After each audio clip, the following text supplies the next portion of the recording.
The philosopher William James said something pretty radical. He said, "The greatest discovery of my generation is that human beings can alter their lives by altering their attitudes of mind." That's a powerful starting point, this idea that changing your mind changes your reality. Exactly.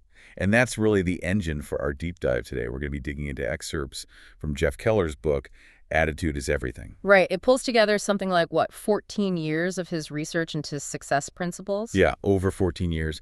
And our mission really is to understand how that works. How does shifting your sort of mental filter actually lead to real changes in your life? And what's really interesting is where Keller started. This whole framework, it didn't exactly come from, a mountaintop revelation. It came from misery, actually, corporate misery. Oh, okay. Tell us about that. Well, he graduated law school back in 1980, got married in 81. He expected, the usual path, successful lawyer, happy life. The standard script. Pretty much. But the reality of being an attorney just drained him.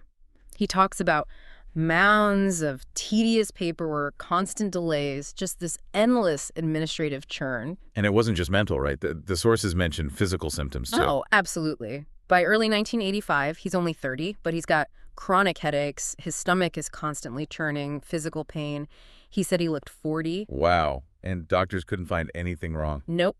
Nothing medically wrong. He eventually realized the problem had to be internal. It was his attitude, his reaction to it all. So that was the low point. That was rock bottom. He describes being up at 1 a.m., just frustrated, depressed, staring at the ceiling and thinking, there's got to be more to my life than this. We've all had moments like that, maybe not quite so intense. Sure. And then, kind of on impulse, he sees this infomercial. Wait, an infomercial? Seriously? Seriously, for a product called the Mental Bank. And he just picked up the phone and ordered it. Okay, the Mental Bank. Right. With Florence Henderson endorsing it, apparently. What even was that? It sounds kind of out there. Well, yeah, maybe a little. But it was basically a system focused on subconscious beliefs. It taught that everything you achieve or don't achieve stems from what you subconsciously believe is possible for you. Like mental accounting, making positive deposits. Exactly like that. Making daily deposits of positive thoughts, affirmations, visualizations to build up your subconscious belief in what you could achieve. And for Keller, that infomercial purchase, it shifted everything. How so? It turned his focus inward. Instead of blaming the paperwork or the delays, he started looking at his own internal programming, his negative mindset. That's what kicked off his deep dive into authors like Napoleon Hill, Norman Vincent Peale. The classics of motivational thought. Right. And that formed the basis of the framework we're unpacking today. Think, speak, and ACT. Okay, let's start there. Think. Keller says attitude is like a window we look through. Can you elaborate on that? You mentioned an anecdote. Yeah, it's a simple but effective one. Picture Sarah and Sam in a coffee shop. They get the exact same service, same wait time, same food quality, everything identical. Sarah comes in with a positive outlook. She chats pleasantly, enjoys her lunch, leaves feeling good. Sam, though, walks in already scowling. Uh-oh. I know this guy. Right. He's annoyed by the wait, complains about the food, leaves absolutely furious, same external circumstances. Well, totally different internal experience, different realities based on their window. Exactly. The filter changes everything. So if the window is dirty, everything looks bleak. Keller talks about how this dirt gets there, right? Like life experiences. He does. He argues that things like criticism from parents or teachers, maybe ridicule from peers when you were younger, rejections, disappointments, self-doubt, all that stuff is like mud splattering on your mental window. And over time, that accumulation of dirt. It makes people lose enthusiasm. They start to believe the negative view is reality. And crucially, they give up on dreams because they literally can't see the possibilities clearly anymore. But the core message is that you can choose to clean the window. That attitude is a choice. Always. Even under extreme pressure. Yes. And this is where the example of Dr. Viktor Frankl comes in, which is, incredibly powerful. He survived Nazi death camps. Unimaginable conditions. Truly. And Frankl wrote, "Everything can be taken from a man but one thing. The last of the human freedoms to choose one's attitude in any given set of circumstances." That quote always hits hard. But let me ask you this, because some people might push back. Using an example of such extreme suffering, doesn't it risk minimizing, say, Keller's burnout or someone else's everyday struggles? Like, oh, just choose a better attitude. That's a really important point to address. Keller and Frankl, too, I think, aren't comparing the scale of the suffering. The point is the principle of choice. Okay. If that fundamental freedom to choose your internal response exists even in the absolute worst conditions humanity has ever devised, then that freedom must also exist when you're dealing with annoying paperwork or bad service or a job you dislike. So it establishes the universality of the choice, regardless of circumstance. Precisely. The freedom is internal. The choice is always there. It's non-negotiable according to this framework. Okay, so once you accept that choice exists, that leads to the next part of think. The human magnet principle. Earl Nightingale boiled it down to 6 words. We become what we think about. Simple but profound. The law of dominant thought. Explain that a bit more. How does it work? Think of your mind like a guidance system. It constantly steers you towards whatever thought is most dominant in your head right now. So if my dominant thought is, say, I'm always struggling financially, Then your mind, unconsciously, will look for evidence to confirm that. It might filter out opportunities, make choices that lead to struggle, attract circumstances that keep you there. Keller uses the example of Fred, who believes he's only worth $30,000 a year. and so he stays at $30,000. Pretty much. His actions, his choices, even the opportunities he sees all align with that dominant belief. But if Fred deliberately shifts that dominant thought, maybe visualizes earning $50,000. His brain starts looking for ways to make that happen, seeking out training, networking differently. Exactly. The dominant thought sets the direction. Which brings us neatly to visualization.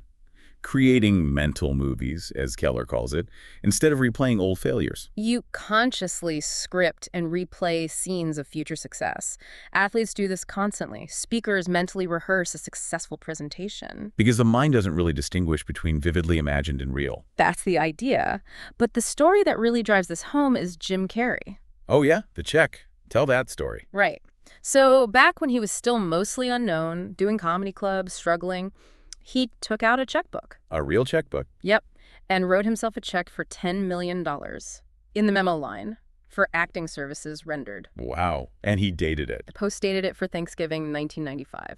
And he kept that check in his wallet, looked at it every day. It wasn't just a fleeting thought. It was a physical, tangible symbol of his commitment and his dominant thought. And the outcome. Well, history tells us. In late 1994, before the check's date, he got $7 million for Dumb and Dumber. And very shortly after that, his asking price shot up to $20 million per movie. So he actually surpassed the goal before the deadline.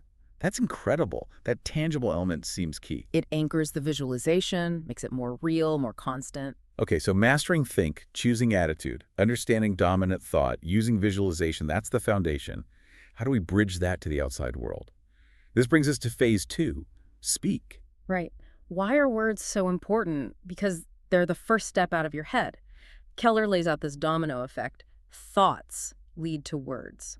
Words solidify beliefs. Beliefs drive actions. And actions create results. It's a chain reaction.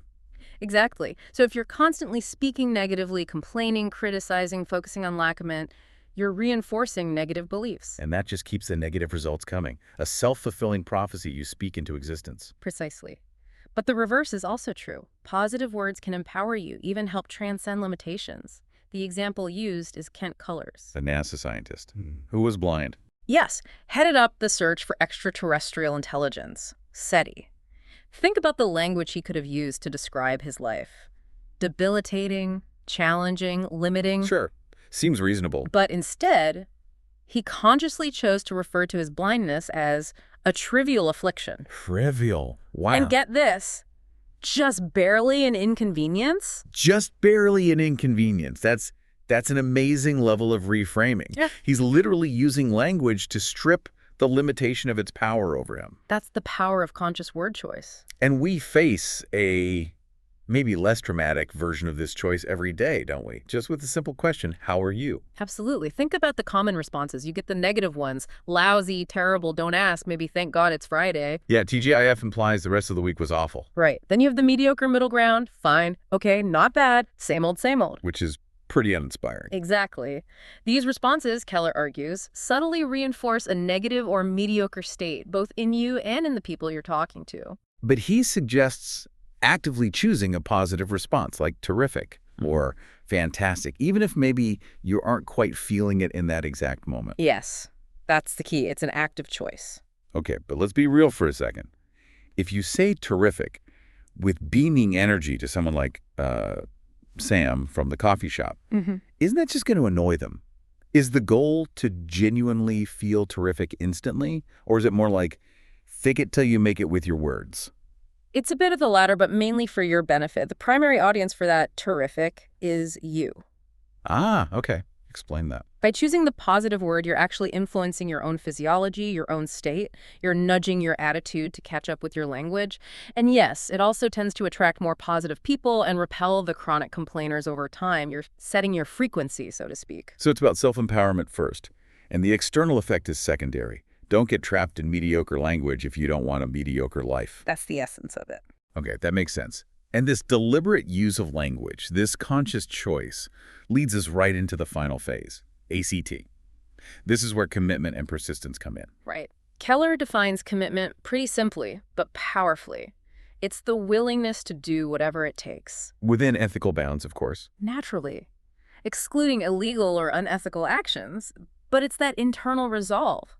I will do what is required. And there's almost a mystical quality described here. When you make that firm commitment, things start to happen. Yeah, the book quotes W.H. Murray talking about how once you definitively commit, providence moves too. A whole stream of unforeseen incidents, meetings, material assistance starts flowing your way. Sounds a bit like magic, but is it just the law of dominant thought kicking into high gear through action? That's a good way to put it.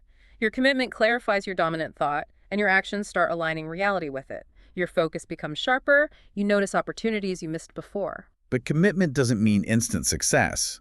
The sources stress that failure is basically guaranteed along the way. Oh, absolutely non-negotiable. Success requires persistence through failure. Look at the author David Baldacci. The novelist. He was a lawyer first, right? Yep.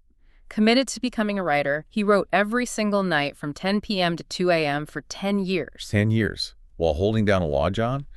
That's intense commitment. It is. And for that entire decade, 0 sales. Mountains of rejection letters. Wow. Most people would have quit long before year 10. Absolutely. Yeah. But he persisted, kept writing, kept learning, and eventually multi-million-dollar bestseller success. Okay, that brings up a critical question, though.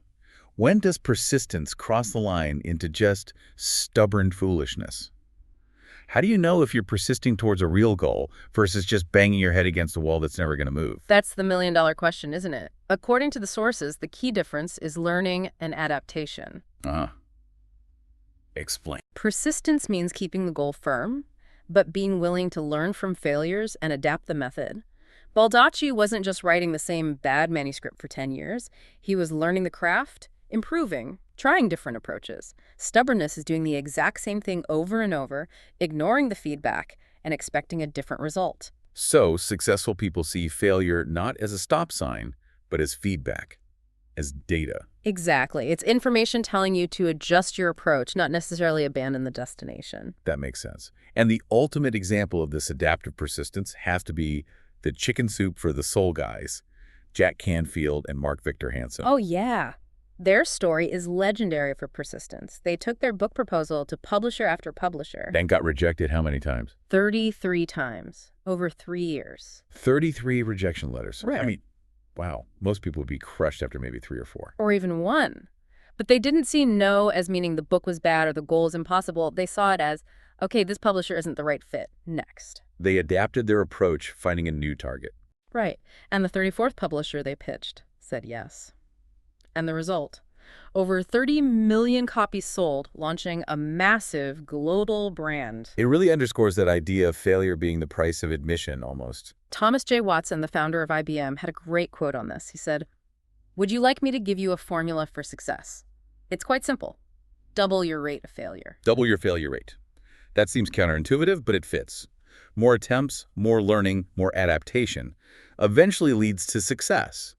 Failure isn't the opposite of success. It's part of the path. Successful people understand that. Failure is feedback, not a final destination. So bringing this all together, think, speak, ACT. Keller's own life seems like the ultimate case study. He went from being that miserable, physically ill lawyer Stuck in negativity, feeling powerless. to becoming this international motivational speaker, living a life he actually designed. And he attributes that transformation entirely to applying these principles. He found the courage, the guidance, the strength within this framework. It really comes down to taking charge of your internal world. Dr. Charles Swindoll summed it up beautifully, didn't he? Yeah, that final quote is powerful. I am convinced that life is 10% what happens to me and 90% how I react to it. We are in charge of our attitudes. And 90%. That's where all the power lies, in the reaction, in the attitude. So, as a final thought for you to consider, think about commitment and persistence when the odds seem stacked against you. Think about Benjamin Roll. Okay. Roll wanted to pass the California bar exam. He failed it 13 times over 6 years. He failed the 13th time when he was 73 years old. 13 failures. Wow. Most would assume it was impossible at that point. But he didn't. He took it again. And on his 14th attempt at age 74, he passed. Just pure, unwavering persistence. Incredible determination. So the question to leave you with is this. What ambitious, maybe long-term goal are you putting off or maybe giving up on too early because you fear those initial setbacks, those inevitable failures? And what might happen, what could change if you decided to adopt Benjamin Roll's kind of attitude, a non-negotiable adaptive persistence? Something to think about.